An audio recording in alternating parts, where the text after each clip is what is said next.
what has my soul chosen as a purpose? Thank you, and I appreciate you very much. Your purpose is to be yourself as fully as you can, but you're also participating in the hybridization agenda for the benefit of the evolution of the human race. So the idea of the hybrid children that you have, yes, we can't tell you exactly how many because genetic material is spread among many thousands of them. But the idea is that you're helping with the evolution of the human race to move toward becoming the sixth hybrid race as part of the evolutionary path of humanity. But your own purpose is your own in terms of following your passion and being who you are to benefit and be of service to humanity by expressing your gifts to them and sharing your gifts, whatever they may be, by acting on your passion. That's your purpose in life. Be yourself as fully as you possibly can. Enjoy your life. Be the shining and living example of someone who is living their life to the fullest so that others can see in you an example of something they may choose for themselves as well. Bashar. Good day. Good day. Great to speak with you again. And you as well. What would you like to discuss this day?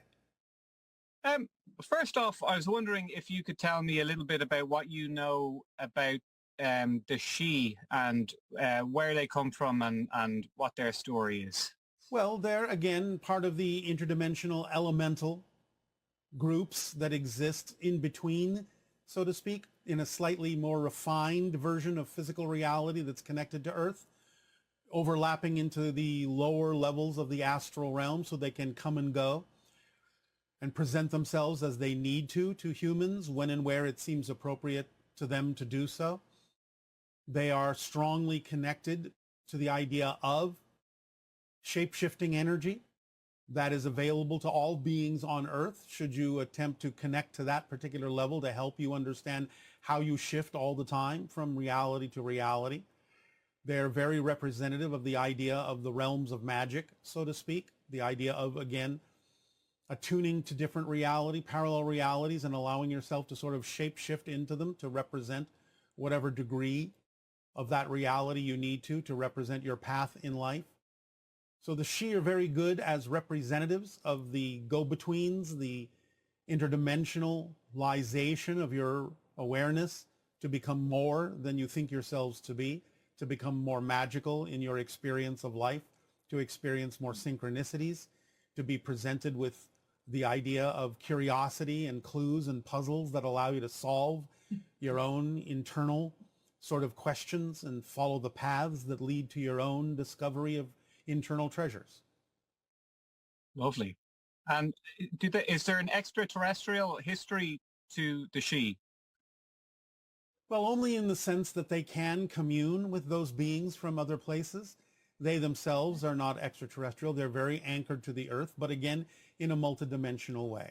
But anything that allows itself to experience its own multidimensionality will, by definition, overlap into the ability to communicate with extra-dimensional and extraterrestrial and even spirit beings. Lovely. Okay, thank you. And the crystal skull, the one that found itself in Ireland, at the time that it found itself arriving to Ireland, what are some of the things that might have happened around that time? What was the society like, and how might they have interfaced with the crystal skull or reacted to it, or what was going on around that time? A lot. Well, it's mostly the idea of what you consider to be the Druidic times, the ancient Celts. But the idea is that a lot of the information that was derived from the crystal skulls is what allowed things like Stonehenge and other kinds of dolmens to be built at the time.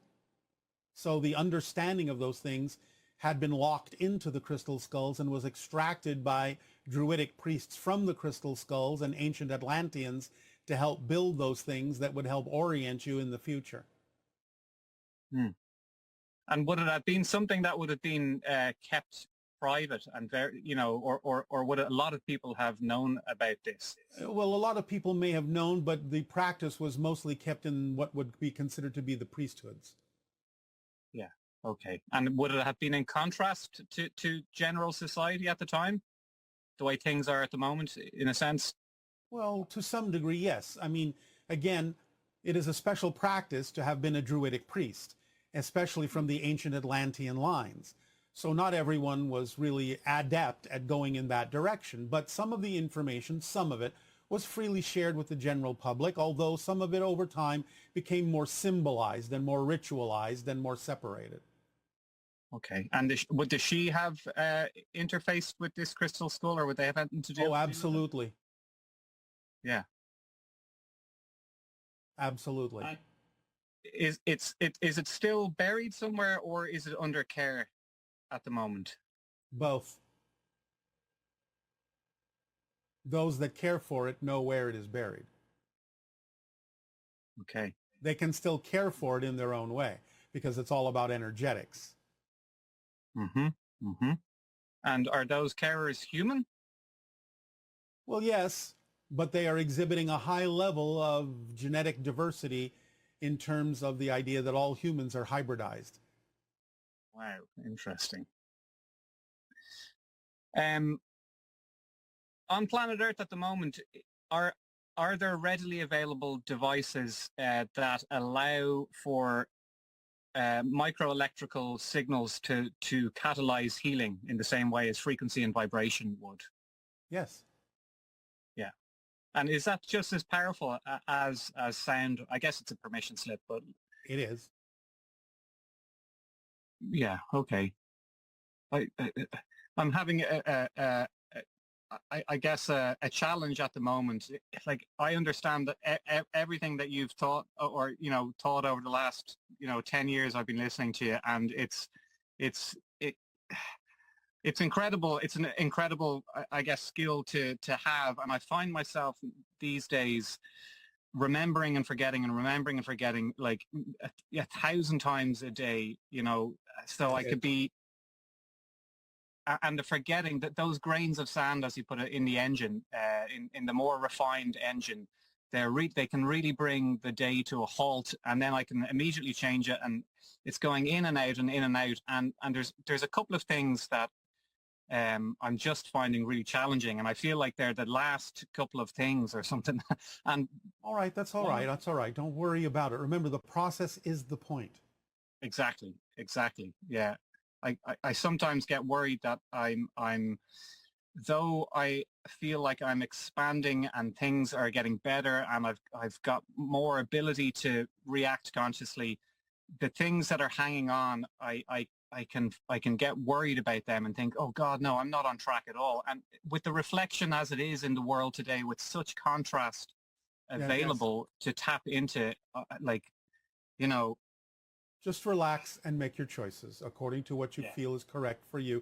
You always have the opportunity to change your mind.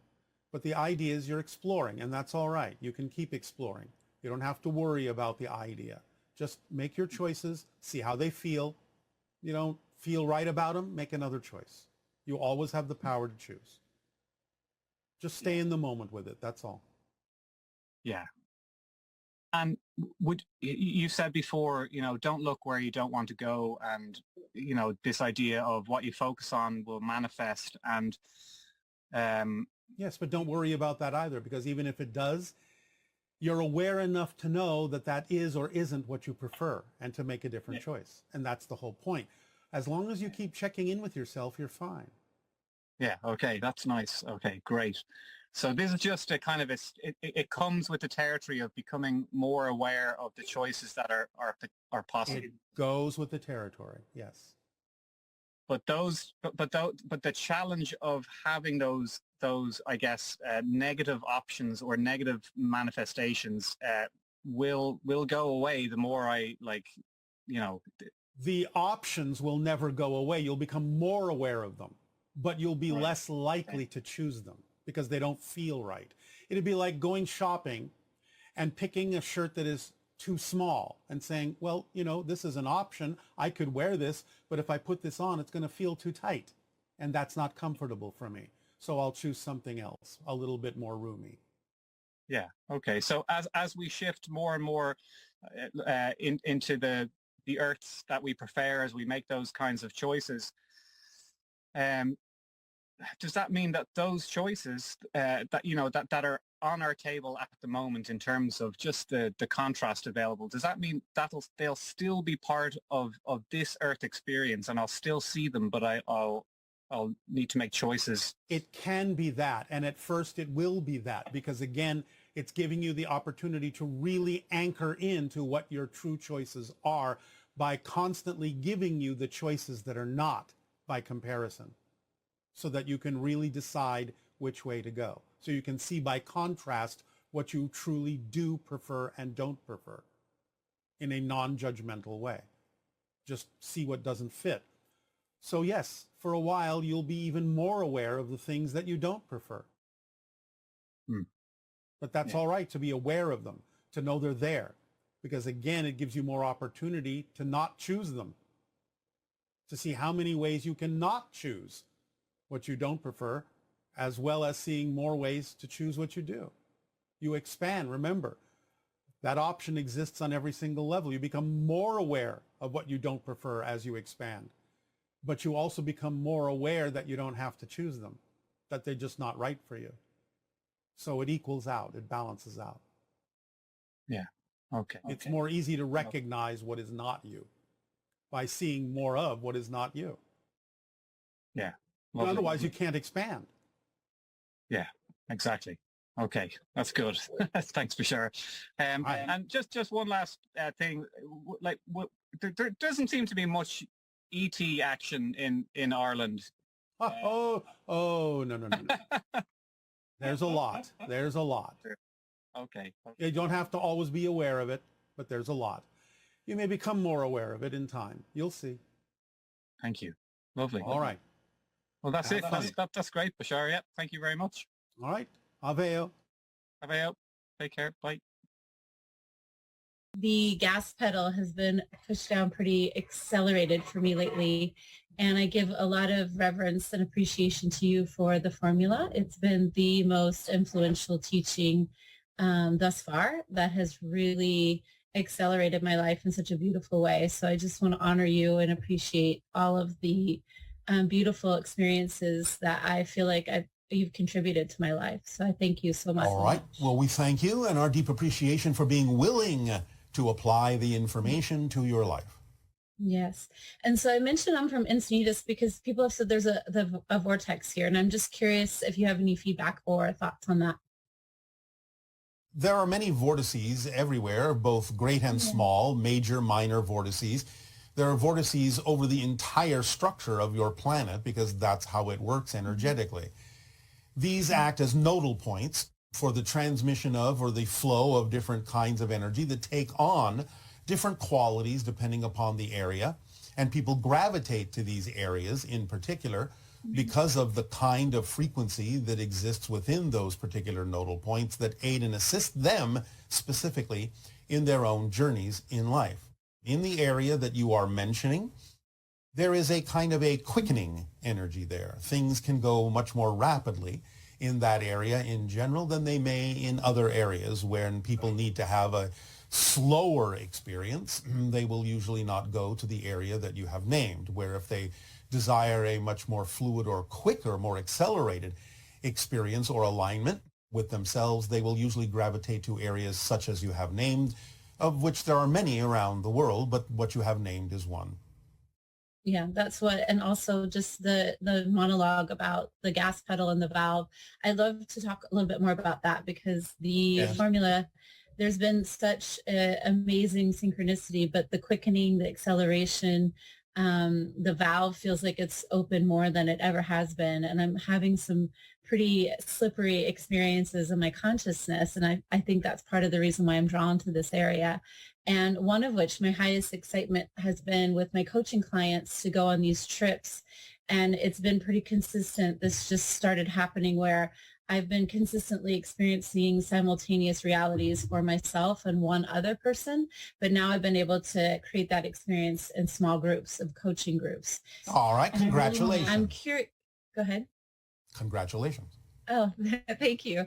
So I'm curious about the mechanics of that because one aspect I feel it's like the spontaneity where the energy is just fitting, and I know I know when I'm in that flow, I know what I need to know in the moment. I'll say what I need to say to specific people in specific ways that tend to I guess, match energy, if you will. That's what it feels like.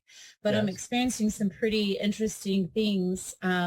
Not only being able to create scenarios where they're able to experience simultaneous realities undeniably within the group. So the whole group is experiencing it, but also Yeah. time shifts. So we had an experience in Baja where we went through what we perceived as a time change of 2 hours when there really wasn't one. So I Yeah. want to hear a little bit more about the mechanics of that. All right. Well, again, do remember that time is a side effect of your consciousness shifting through parallel realities, as we have said. Therefore, when you expand your consciousness and become more aware of more of who you are that already exists on some level in other realities, then those barriers drop, they fade because they're artificially imposed to begin with anyway. It's just a matter of being on a frequency that by definition includes more awareness of more of the realities that you're already connected to, because every single reality is here and now. Since time and space are illusions, it's all accessible from here, from now, from the moment, from the present. Therefore, the more you expand, the more aware you become of the more that's in the now. Does that make sense? It does. It feels the presence when I'm extremely present. Not only am I aware of more realities and more awareness of everything, Yes. I'm aware of how I'm creating my past and my now, et cetera, et cetera. My past changes quite often. Yes, because they're all here. You don't go anywhere. The mechanics of it is that because everything exists here and now all at once, all you have to do is change your frequency to one that is more representative of an expanded awareness to be aware of more of what's already here. You're not going anywhere. You're not, shall we say, literally diving into or projecting into or penetrating into another reality that's somewhere else. Yes, it's usually separated by differences in frequencies, but those frequencies all exist within your consciousness. So when you start dissolving the differences, in a sense, to some degree between one reality idea and another reality idea, you can start experiencing more than one reality idea simultaneously when your consciousness is capable of handling that. I love that you said that because it does feel like it's dissolving. It actually literally almost, it's my senses feel that it is a dissolving of somewhat I don't know if it's barriers or if it's just illusions, but it's the same thing. That's the same thing. Barriers are illusions. That's what we're saying. There is only one thing in existence, and therefore anything that you consider to be a different thing is an illusion and is created by the artificial barriers, which is differences in frequencies that are created within your consciousness in order to have a certain experience where you feel that it is necessary to experience differences within the one homogeneous thing. So barriers are illusions. Yeah, I got that. Thank you. And so more about the fun of it, it's just been such a fluid, extremely, it's just been amazing. It's such a fun, exhilarating experience. And my question to you is the spontaneity. So it feels like I'm fitting the energy, but it's kind of part of me, what level I'm creating it from. I understand that the higher mind is the mirror that's reflecting. But the physical mind is sometimes, a little bit tricky in that I can feel the physical mind wanting to label or explain. And so that's becoming less and less. All right. Well, that's fine. Again, the idea is you get to determine what labels need to remain for your own purposes and what labels you can let go of. It's up to you to determine how it works for you. So there's no right or wrong way in that particular process. Go with your flow and see what works. Keep whatever labels work and let go of whatever labels you no longer need. Thank you, Bashar. So the last part of this segment I want to discuss is the whale. So my highest excitement has always been my connection and my excitement with dolphins and whales, and recently with the gray whales and the humpbacks specifically. Yes. And then out of that, we came across a hybrid of a fin and a blue whale in Laredo. And that was quite interesting because he made himself very visible to us, over 80 sightings in a very short amount of time. I wanted to see if you had anything to say about that. The hybrids are coming closer. Yeah. You will see more examples. You will see more examples in your reality of things that are hybridized to indicate the changes going on. They will start more deeply within your collective consciousness, or perhaps your collective unconsciousness, thus representative of the whale, which represents a larger consciousness, showing you more clearly that more hybridization is happening in the non-physical realm, which then translates into the deeper collective unconscious of your people before it also starts trickling down, as you say, into the collective subconscious and the collective consciousness of your people to start recognizing that hybridization is part and parcel of the evolution of humanity on the earth. I love how you just tied that into the unconscious and subconscious. And then we did have an experience recently with an entity in the physical. I've asked before because I've had an experience as well, and it feels potentially like a Yael. I wanted to get maybe your validation, not that I need it, but it's always fun to hear. I cannot give you validation of that at this time. Okay, Bashar, I love you so much. Thank you. I appreciate Our unconditional love to you as well. Good day. Good day. What is karma?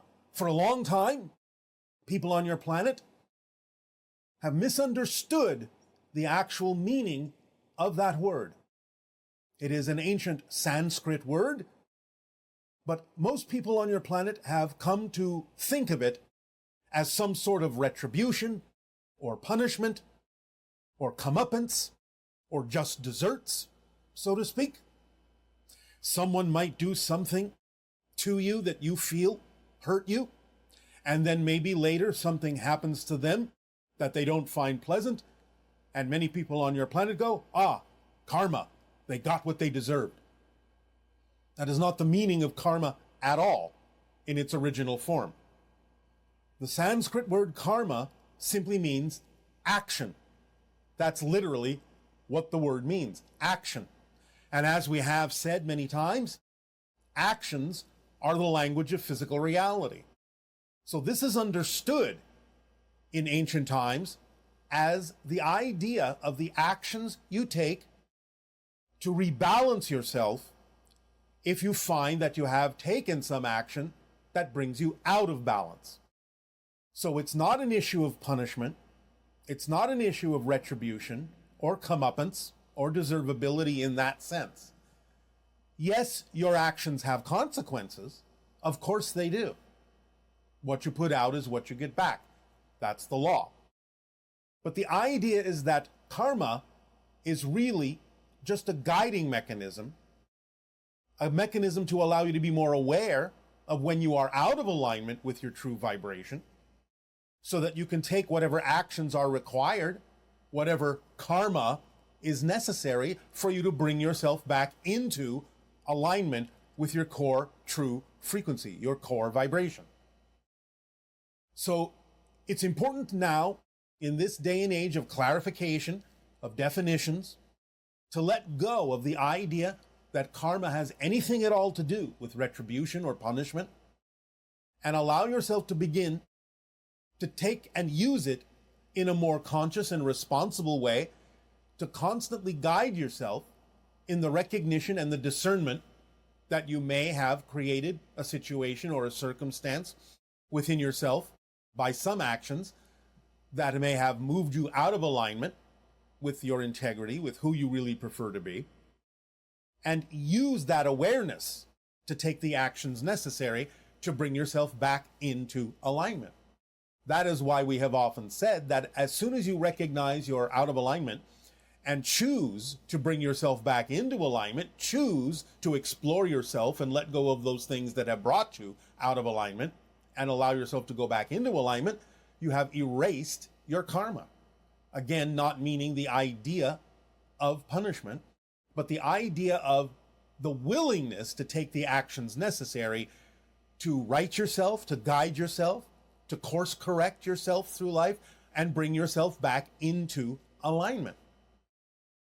Now, this is why what we have just described is the answer to when people ask, well, this person, no names shall be given, does things that are very much out of alignment, very negative, and yet they never seem to really reap any consequence of this. They don't seem to be subject to the so-called law of karma. That's again because karma is not a punishment. The idea may sometimes be that a person's belief systems that are negatively oriented may allow them to experience some negative things in turn, but that's because they're holding on to the negative beliefs that caused them to go out of alignment to begin with and are still holding on to them, which can attract more negativity as a downward spiral into their lives. However, there are people on your planet, you generally label them as either sociopathic or psychopathic, that simply do not have the awareness within themselves because they've never been taught to, or simply have some particular physical reason for disconnecting from that aspect of their consciousness, so that they do not have the correcting mechanism. They do not know how to take the actions that would bring them back into alignment, because the belief system that they have developed within themselves allows them to believe they are not doing anything that is out of alignment, and therefore they see no reason to activate the karmic actions that would bring them back into alignment, because they don't believe they're out of alignment. So again, this is why some people may continue to do very negative things and never seem in any way, shape, or form to be held responsible for these things. Nothing bad ever seems to happen to them, as people on your planet say.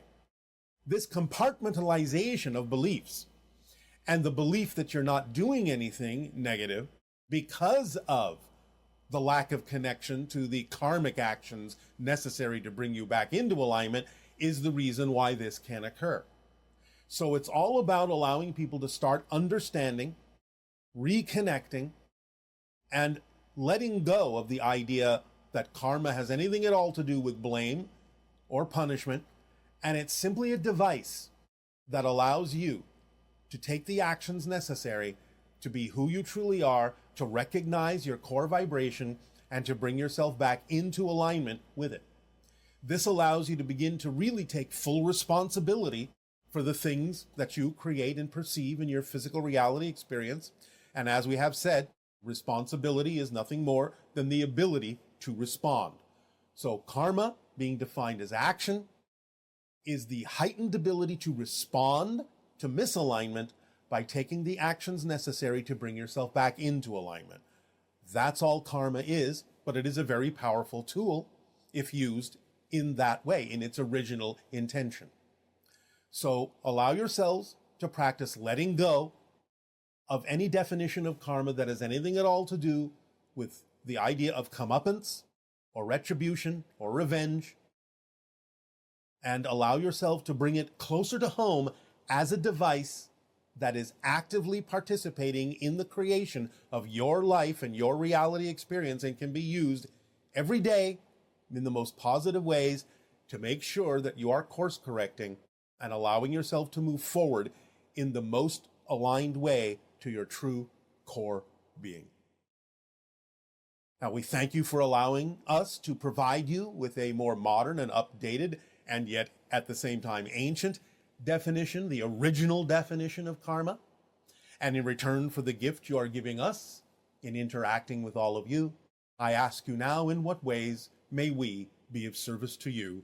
Please begin with your questions and dialogues if you wish. To be happy, healthy, and live a good life.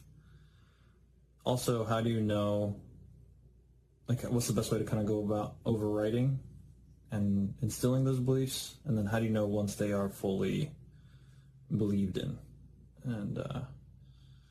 and part of their being? Thanks for your time.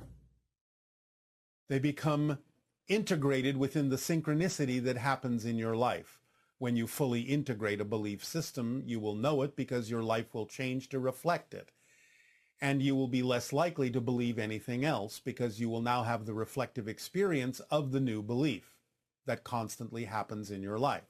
It creates a kind of momentum that actually makes it seem unnecessary and illogical to go in any other direction. But the idea of following the formula will help you get in touch with whatever beliefs don't work for you. In humanity, some of the fundamental fear-based and negative beliefs have to do with your sense of worthiness and deservability and empowerment. You are all worthy. You are all self-empowered. You are all connected to Source. You are all a reflection of the infinite. You are co-creators. You create your reality. It is an understanding of these principles that will allow you to function in a more holistic way as a self-empowered being in your lives. And when you start functioning that way and following the formula as precisely as possible, synchronicity will reflect that to you in the events and situations that happen in your life, and you'll be able to take advantage of them to positive effect no matter what happens. So it is that ability to know what state of being you prefer to be in, regardless of what's happening around you, that becomes one of the hallmarks of being centered within yourself and being aligned with your higher mind. Hi, Bashar.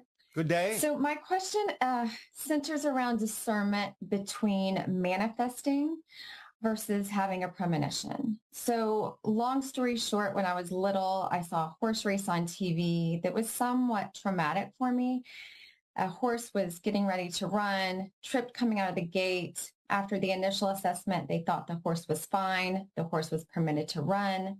At the end of the race, I don't really recall all the detail, but the horse was euthanized on the track, and I had this very vivid memory of that. So fast forward to about 15 years ago now, I never watched a horse race since. I wouldn't have let myself. It was just I did something I couldn't do. So I watched a horse race. I was very nervous about it because the same visual from what I have in my memory was playing out in my head. And my friends were like convincing me that not that powerful. I can't recreate something like that, and don't worry about it and just enjoy the horse race. So I did. And the horse race went beautifully and fine. There was another horse race 2 weeks later, and this horse literally played out scene by scene like the memory in my head. He tripped coming out of the gate. They gave an initial assessment. They said he was fine. He ran the race or part of the race. He broke his leg. They didn't euthanize him on the track like in my memory. They were able to do multiple surgeries. They thought the horse was going to be fine. And then I had a horrible, I don't know if it was a premonition or I hope it's not a manifestation, but dream, very, very lucid dream. And I was caressing and stroking the horse's face as it was laying down on the ground and being euthanized. And I woke up in a very panicked state, and I had been crying. It seemed like forever because my whole body was wet. My face was wet. My pillowcase was wet with tears. And I was very worried about the horse. So I called my mom and in a panic and asked if the horse was okay. And she was like trying to urge me to calm down. Said the horse is doing great. They've got webcams on him. The horse has never been better. And then 3 days later, the horse was euthanized. So I've always kind of carried that with me, worrying that my deep emotion and attachment to that bad memory when I was little recreated the scene. It didn't so much recreate the scene as a manifestation, but since you were so affected by the first incident, you took yourself, your senses recognized when a parallel reality would match the first one, and shifted yourself to that reality because you were so connected to it, so strongly pulled to it. So you shifted yourself to another parallel reality that was very similar because, in a sense, you were on alert for those kinds of incidents. So you shifted yourself to a reality in which that occurred as a apparent repeat, but a new experience similar to the first experience, because there are many parallel realities that are similar to one another. So because of the way you anchored and connected to the first incident, you always were, in a sense, on alert for connecting to a similar incident in a parallel reality, and thus gave yourself the opportunity to do that. Now, doing so did give you the ability to ease the pain of the horse. You did assist the horse in its transition because of your connection to it, because of your love for it. So It was something that was used to the benefit of the horse that was about to transition. It gave you the opportunity in the second event to do something you didn't necessarily have the ability to do in the first event, was connect to a similar event, but be there for the horse to aid and assist in its transition in a more peaceful way. Do you understand? Yes, that's super helpful. Because it's just been, I've been carrying it with me for so long, and I've asked so many people, and because it literally played out scene by scene the way I had in my memories. And I just really, and I was such a good manifester at the time, and I really vowed basically never to manifest anything again because I was so horrified that I could have manifested this beautiful. You didn't cause it to happen, if that's what you mean by manifestation. You simply shifted yourself to experience the manifestation of a similar reality. Okay. So yes, in a sense, you manifested it for yourself, but it's not like you caused the horse to experience that. Okay. Okay. Thank you. That's helpful. Speaking of parallel realities, I do have another question. So in another very lucid dreamlike state, but this one wasn't analogous to that really, other than it was a very lucid dreamlike state. And a person came to me, not in an off-putting way, not in a scary way, in a very sweet way. And this person, I didn't know if he was even part of this dimension, part of this world or not. But just very gentle, sweet conversations, like we had been together for years and years and years. It was like not a recurrent dream, but like a progressive dream. And then night after night, he would introduce me to his mom, and then he introduced me to his children. And then I actually ran into him, and I realized that he is a being on this planet and this dimension. And it was very weird for me because I almost felt like I knew so much about his life, which I've all now validated to be accurate and correct and true. But my question is, again, back to manifestation, does that mean it's something that he and or I are manifesting a relationship of sorts? Or does he is he actually in these dreams are so real and tactile, I can't imagine you understand this dream state. You understand that it's as above, so below. Things exist in spirit first. You can decide to play them out in physical reality, but you set it up as an experience by agreement in a sort of energy blueprint in spirit. And then if it serves a purpose in the agreement you have with other beings, you can allow it to crystallize or manifest in physical reality for whatever reasons serve each of you. So you are simply adept at understanding and perceiving that things are played out first in spirit. You could call it, in a sense, a practice round, a rehearsal for what might eventually manifest in physical reality. And since you're sensitive enough to perceive the rehearsal level in spirit, you have the advantage of having information that you carry with you into the manifestation when it occurs by agreement in the physical lives as well. Does that make sense? It does. Thank you. So does he have awareness of these dreams as well? To some degree, but again, he may not wish to have that memory when he realizes or manifests it in physical reality. He may wish it to be more of a surprise or a spontaneous occurrence, so he may not remember it by choice. Oh, interesting. Okay, I think the dreams are actually changing now. They're not quite as realistic. They're getting a little, like, I don't know if you call them a hybrid dream, where I've had dreams recently that I know it's a dream in my dream. And like, yes, well, that's a lucid dream. Say it again. That's a lucid dream. If you know you're dreaming when you're dreaming, that's the definition of being lucid in your dream state. Okay. So, but in the dreams, it's interesting. Like I was showing in one of my recent dreams, I was showing one of my friends around his house. And then I saw a security camera, and it felt weird because I didn't know how to explain to him that we got dropped in via a dream into his house. And I didn't know how I was going to explain that. Well, what's so difficult about explaining it? Well, I was worried how I was going to explain it to him in 3D reality, basically. Did you have to explain it? No, I don't. It was just the dreams are changing a little, and that I'm having more and more awareness of all right, well, that's a good thing. Which part of it's not. It's all real. It's just happening on different levels. Okay. Okay. You understand there are different levels to your reality. Yeah, it's just interesting because, after all this, then I start seeing pictures and all of a sudden, just group pictures, and he'll be in the background, but I didn't know that I don't know. It's fascinating to watch. I'll put it like that. It is, and you'll get used to it. But again, you simply have retained the ability to perceive realities on different levels simultaneously. And so you are more aware of having experiences on the different levels. Okay.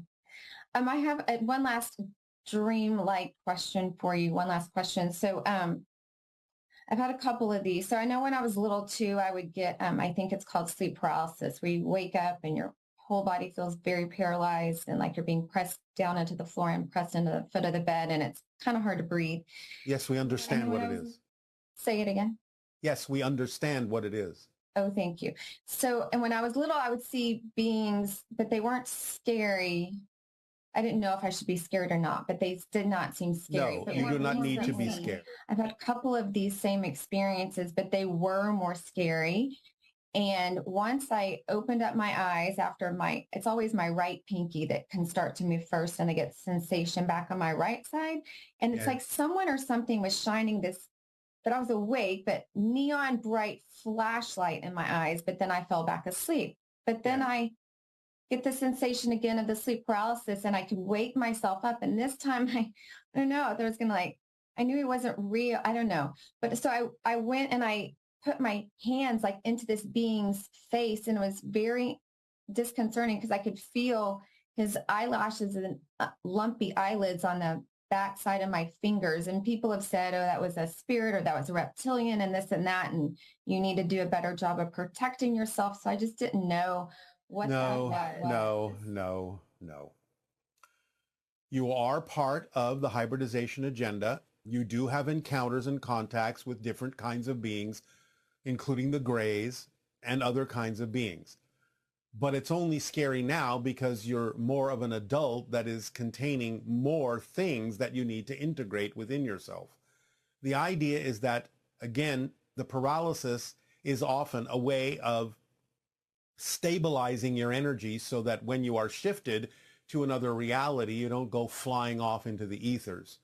It's a common side effect of shifting from one reality to another, because the idea is the paralysis is an indication that you're trying to move in your typical reality, but you're not in your typical reality fully, and therefore you can't move because you have to move differently in the alternate reality.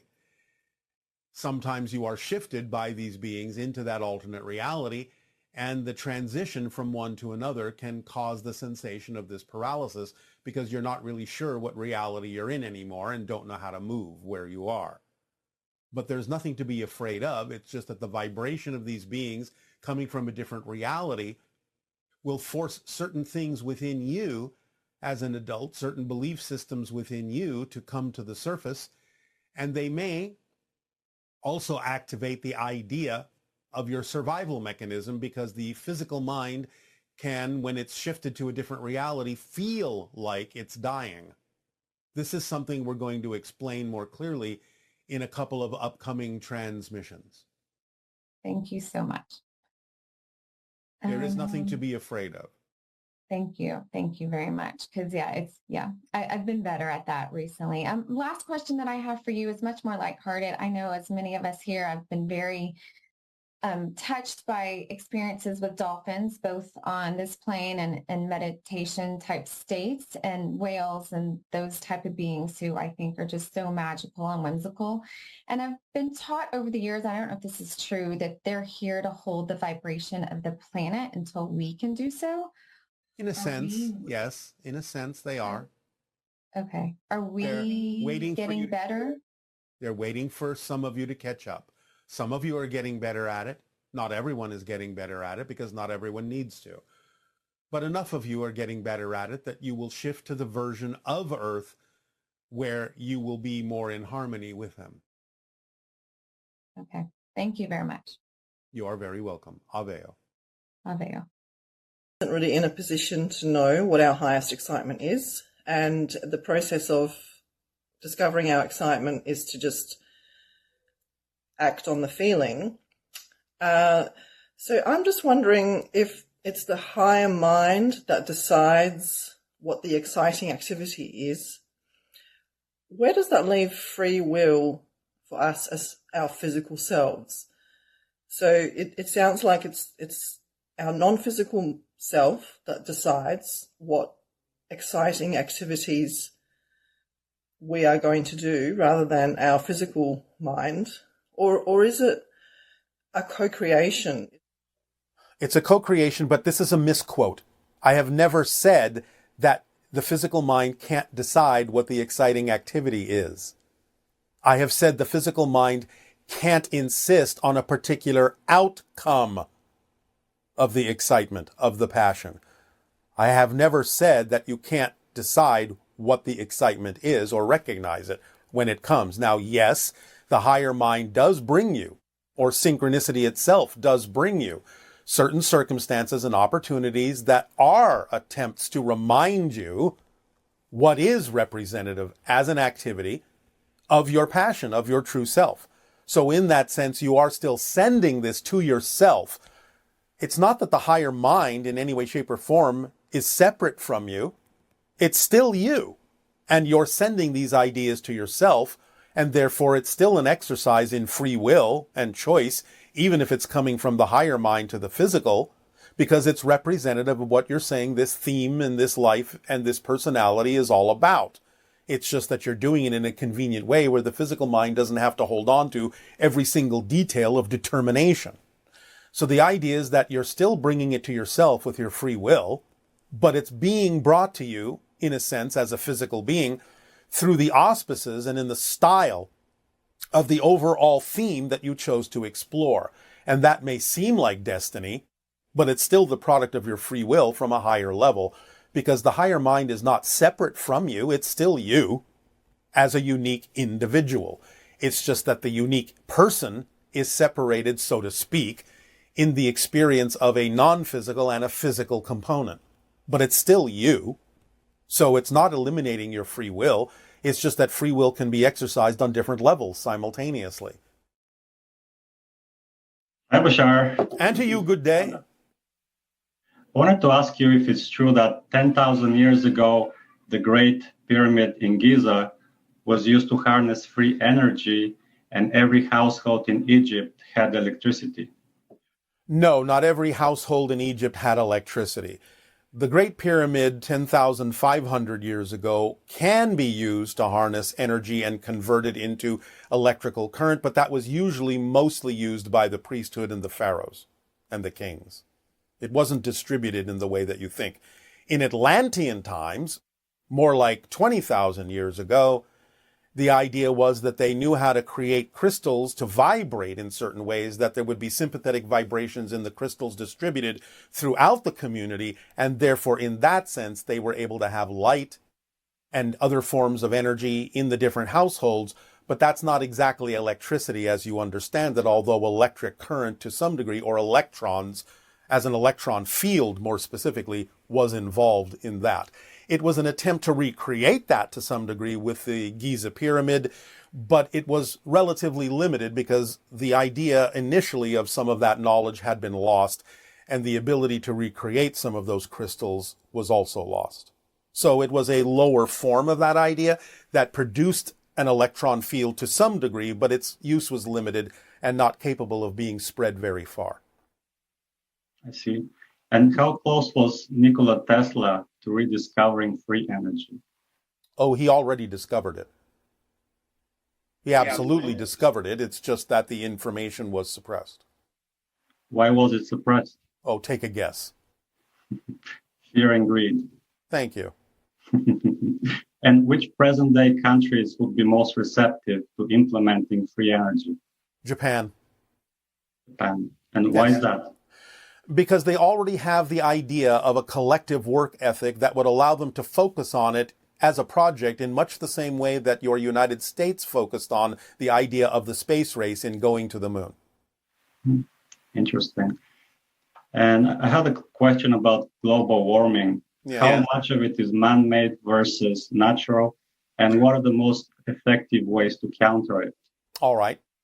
It is a natural cycle, but human technology has accelerated it.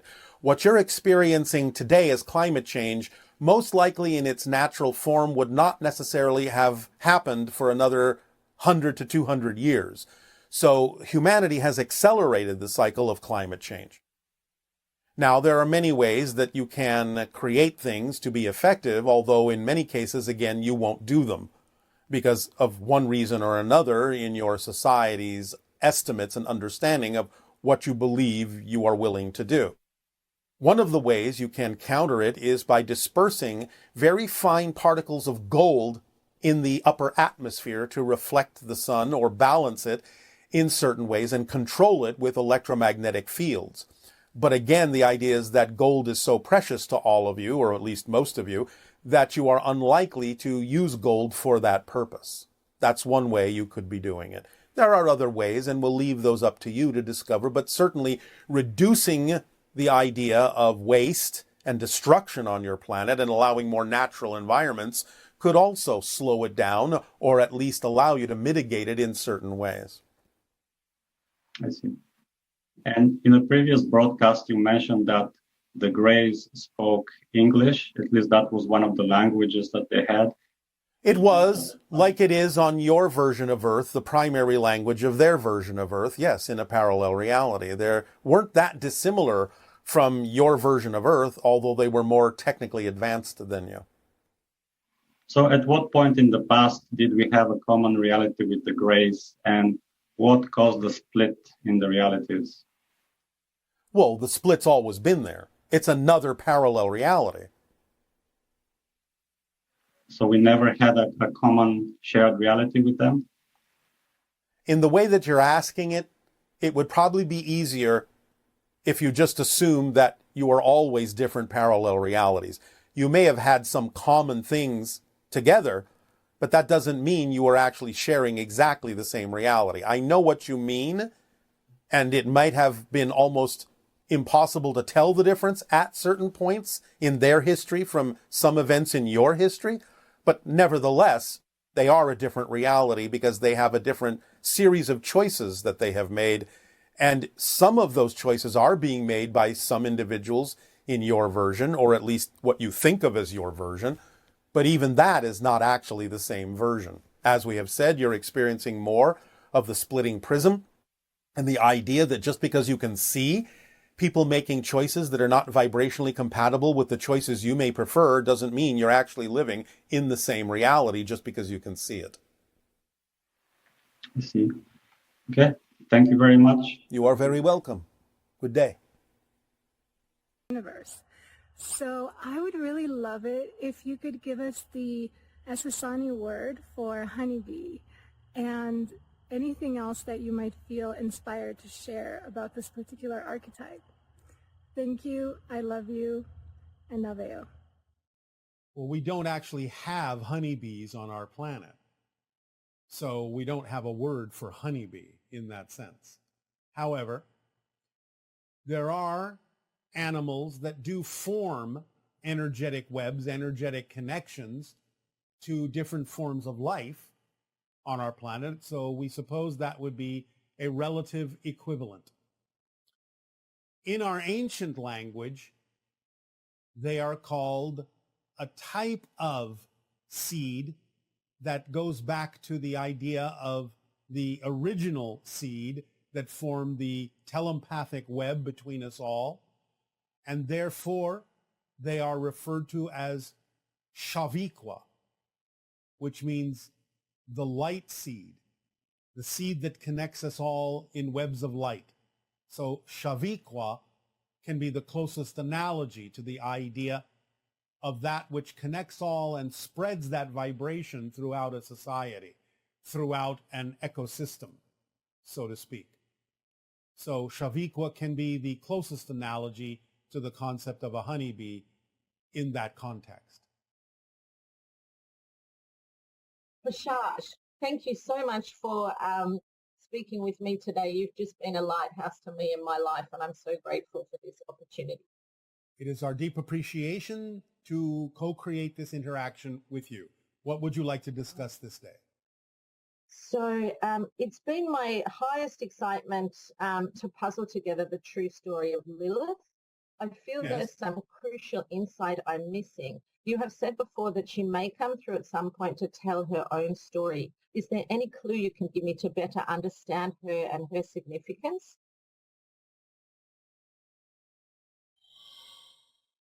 One moment.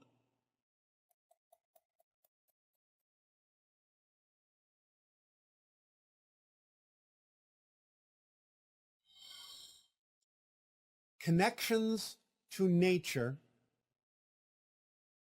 are of prime importance to understand the story of Lilith. The idea of Lilith is someone who expresses an energy that is not dissimilar from the idea of the future hybrids that are connected very strongly to nature and who go through different levels of mastery to connect more strongly with all expressions of physical and non-physical reality. So Lilith is a story of self-empowerment, especially for the female energy expression on Earth. And so investigating and adopting anything that has to do with the expression of self-empowerment as an expression of your natural self will help you move forward in understanding the story of Lilith. Does that help you? That is so brilliant. Thank you so much. Yes, I will need to take some time to digest that. That's just brilliant. Thank you. All right. So speaking of creation, 11 months ago, I co-created a beautiful daughter, Aluka, in a non-traditional way. I believe she has strong Sasani connections. Could you tell me something about her galactic connections, life theme, or soul contracts? She is a strong teacher, does have hybrid connections, and connections to other extraterrestrial sources, especially Sirius and Pleiadian. In time, this being may be involved in some interactions with the hybrid children that will come to Earth to live among you eventually, among humanity. But for now, it is premature, still developing and still growing. Amazing. Thank you. Speaking of the hybrid children, I have 7 hybrid children, and I know that there is a timeline where we could, meet in my lifetime. Are they sort of paused in childhood, or is there until they're integrated on Earth, or are they going to age in a way we understand it? They will to some degree age, but they will not appear to age in the same way that humans do. The idea is that they are much longer lived, and the idea is that they don't necessarily deteriorate as they age, as they mature.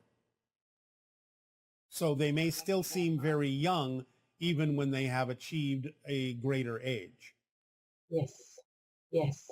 And in terms of the potential of the timeline where we could have contact with them in a physical way, is that strengthening in possibility as we move through the window of open contact? Yes, for those along that path, it is something that at the outside would probably not take longer than about 20 of your years at the outside. Wow. Oh, that's so exciting. Oh, my goodness.